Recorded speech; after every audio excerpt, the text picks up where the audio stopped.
really, really pleased to welcome the two guys over from Australia for this UK premiere of their film. Please welcome Ben and Paul Chimer.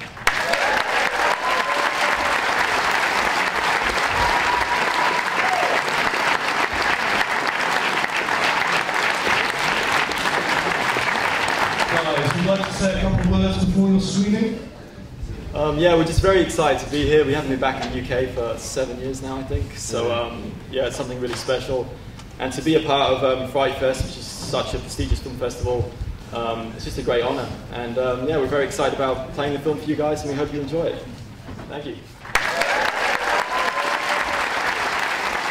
Now, I'm going to ask you a few questions, like really crawl for dummies, basically. I mean, Okay. Where did you get the idea from? I mean, basically that. The idea, I mean, originally the film was called Howl, and we were looking to shoot that in Canada. That's where the money was from. Yeah, it was an American film. Yeah, and it was set in East Texas, close to the border of Tennessee.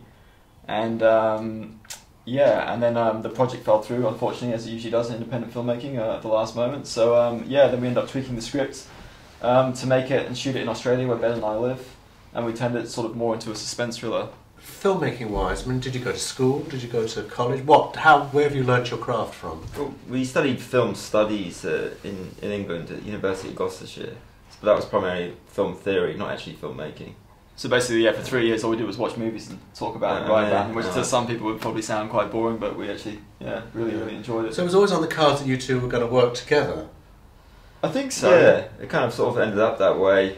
I think our paths just sort of, yeah, we just ended up doing that. I mean, Paul actually got a job working as a film critic, which took him to Australia, and I followed the year afterwards.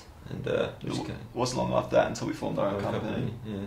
And then went for it, really. Wow, so basically, I mean, without being too specific about the budget, I mean, where did you get the money from in the end? How did you raise the finance? Yeah, it was private investors, a lot of them. Yeah, that was obviously one of the longest points of getting the film together. And how did you pitch it to them to actually sort of like get their money? We basically we gave them the screenplay, and then we sort of talked about movies that we liked and influences that we had, and that where we thought the film could go, what it could achieve, and obviously in terms of them making the money back and what have you. And I think to some investors it can be quite enticing, really, because if they're investing in other sort of mediums, not really the filmmaking world, they do see us being quite attractive, and I think that pulled them in as well. And you filmed it in Australia? Yeah. How long was the shoot? Was it pretty easy? It was 25 days. 25 days, yeah. You mentioned sort of saying some of the films that you were influenced by in it. What did you say to the investors then? And what are your influences in it? We've said the Coen Brothers and Blood Simple because it seems to be of that sort of type for us. Yeah, Blood Simple is a huge influence. When we studied at university, there were two films that really sort of stood out to Ben and I, and that was Blood Simple was one of them. The other one was Eraserhead by David Lynch. And those two films really sort of opened our eyes up, Blood Simple especially. And yeah, Coen Brothers in general, they're fantastic filmmakers, but also influenced by Hitchcock, Polanski, David Lynch, like I mentioned earlier on, Scorsese even. It's a wide range, I would say. We grew up watching westerns as well, so that there's always a Western influence. Yeah, the Western influence in there. Yeah. Producing your brother, I mean, what's that like? I mean, is it just weird, or because you're twins, it's actually quite a good sort of organic type thing? Yeah, so I think we work well together, and we're pretty much inseparable. So it just sort of seemed natural that working together would run its course, and it wasn't odd, it wasn't weird. No, it actually felt completely natural. But did you naturally just fall into those sort of categories? Like you wanted to be the director and you wanted to be the producer. It wasn't ever the vice versa? No, not at all. No. Yeah. Tell me about the casting. I mean, you've sort of pretty got some good people in this. I mean, you know, the Croatian guy's amazing. Yeah, George. The girl's fantastic. Yeah, I mean, they're all great, really. I mean, with this film, there are three leads, and yeah, I mean, casting those three was pivotal, and particularly with two of them. I mean, Georgina Haig's character, Marilyn Burns, and then George Jestov's character, the stranger. I mean, they hardly have any dialogue, and sometimes they're on screen by themselves for long periods of time, and they really have to hold the audience's attention, otherwise the film just fails. And so casting those two particularly was certainly a challenge, but we got three wonderful lead actors, didn't we, that we thought were really suited to the parts. George Jestov, we knew of him. In fact, he auditioned for a film that we were trying to get off the ground a few years back, which sadly never came to fruition. And so we always, in fact, when I wrote the screenplay, I always had him in mind. So if he had turned it down, yeah, I don't know what we would have done. And Georgina Haig, an up and comer in Australia, she's just fantastic.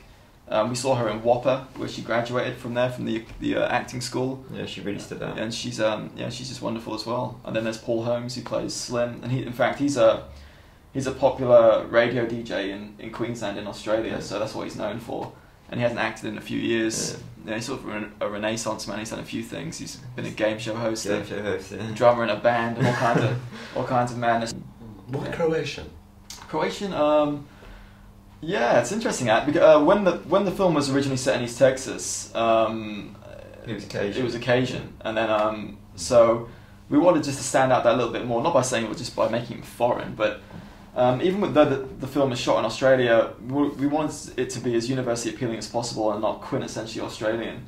And I don't know, just making him Croatian just added that more of a foreign touch to the stranger. I mean, we don't really know the stranger or what he's about. It just makes him that more alienated, I think. Well, fear is in the unknown, suspense is in the silence. I mean, this is one of the quietest movies I think we'll ever have shown. Yeah. I mean, but that's really part of his power, though, isn't it? I mean, it really works. You're really sort of drawn in. Absolutely, yeah. It was pivotal to rely on that, and we haven't really seen it done in a long time. And the Hitchcock and Polanski influences are definitely in those silences.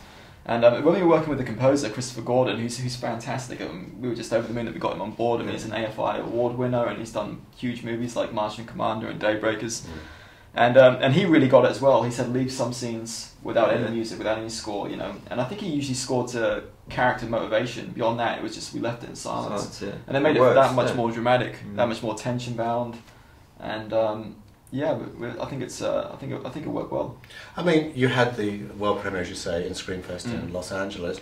I mean, you're here now. I mean, how did it play there? I mean, why did you choose the Screenfest for the premiere? Screenfest, I mean, a lot of great filmmakers had gone there with their first films, hadn't they? And so that really enticed us as well. And we knew it was a big sort of festival in terms of reaching out to the industry anyway. And because Ben and I are unknown filmmakers, and this is our first film, we thought it would be a fantastic platform. And it's just a great opportunity to go there anyway. And the American audiences absolutely loved it. They did, They got it. They're on board. Which is where we first heard of it, to be honest with you. Right, yeah. Because, that's why we sort of decided to sort of put our sort of eyesights on it, really. Yeah. So so it's good from that point of view, because every festival's looking at other festivals, I suppose, sure, to see. Of course. And if they found that and discovered it, this must be good. Yeah, it's a perfect platform for the start of the film. Yeah, it really was. Yeah. Do you have a deal in Australia or anywhere else to actually release it? Yeah, we're working on it at the moment, yeah. And is Australia a good place for sort of budding filmmakers like yourself? Would you have been anywhere else this would have happened, do you think, or what?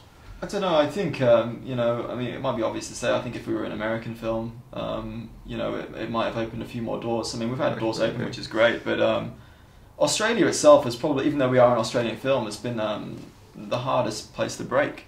We seem to have been doing a lot better in America and Europe as opposed to Australia.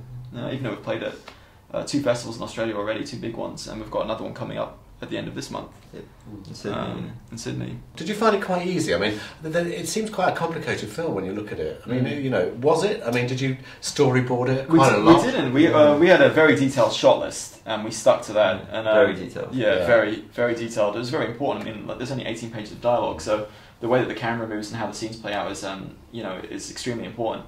Our DP, Brian Breeny, who in my opinion is one of Australia's best, he shot Priscilla, Queen of the Desert, The Hard Word, he's just fantastic, and it was great to have him on board. Yeah. And he really got it, he really got behind it, and we want the film to be well paced, well framed, no handheld, very cinematic, widescreen of course. So we just a lot But of how fun. did you get these people? You said you got the composer, you've got this DP. Yeah. I mean, you're nobody. You were nobody when you went to them. Yeah. So they must have seen something in you then. Well, we created a list of pretty much the top crew in Australia and worked our way down for each department, whether it was the makeup artist, the cinematographer, and we pitched the screenplay, and luckily some of the top guns really got behind it, and wanted to be part of it, even though they knew we were a low budget film and Paul and I were obviously first time filmmakers. They just really got it, and they just really wanted to be part of the project. And where was the location? I mean, it was just one house, one place, one what? Yeah, we shot in an area called Coomera in Queensland, a rural area, and we shot primarily at this one private location, a house that we found out there. I think they shot Mission Impossible TV series in the 60s there or something, didn't they, back in there? It was a character itself. But we managed to cheat a lot of locations we actually did at the house, which should be quite surprising. Like the bar scene, for example, in the film, that was shot in the house. Slim's office. I could see that actually. Even the interior gas station scene in the beginning, we built at the house. in the back garden. And so what's next? I mean, you're obviously going to do something else. I mean, we love the movie, so it's obviously going to get a lot of good, critical acclaim. So what's next for you? Next, we have a project. It's a dramatic thriller as opposed to being a suspense thriller. It's a bigger project, still an independent film, so hopefully we get to shoot that next year. That's set in America, and hopefully we get to film it there as well. And it's kind of sort of similar in vein to, I'd say, No Country for Old Men or History of Violence, along those lines. You're definitely working in that area, right? You don't want to do anything really horrific, supernatural, and you much prefer it being realistic based. Yeah, and I mean, a great horror can exist in that, I think. It doesn't really have to be, torture or gore or a supernatural element, as you just said. Horror can exist in, film noir or even thrillers, of course. We seem to be seeing a lot of brother teams. Yeah, there's a few. What's going on? What is all this? I mean, is it just easier to sort of spread the load, or what? I mean, I think you've got someone else to rely on. Is it as simple as that? You think? It's just in a way, that you can always trust your brother more than you probably trust anyone else. Absolutely, yeah. I mean, having Ben as the producer as well, it's you've got somebody at your back, and they're going to fight for you, and I fight for him, and it makes it far more easier. Yeah, very, very stylish and suspenseful film, but I can't help feeling it would have turned out so much different if Travis had just walked home. So. Yeah, Travis hadn't gone home or made it home. Sorry, I didn't hear your answer, sorry. If you just walked across the field or what have you, Poor Travis. Just leave it to that interpretation that, could have broke down at that moment or whatever have you, so, you're absolutely right. See, I told you they like it. These guys were a little bit nervous. They'll be around all weekend. That was the UK premiere. Please wish them and the film well, them and Paul China. Thank you.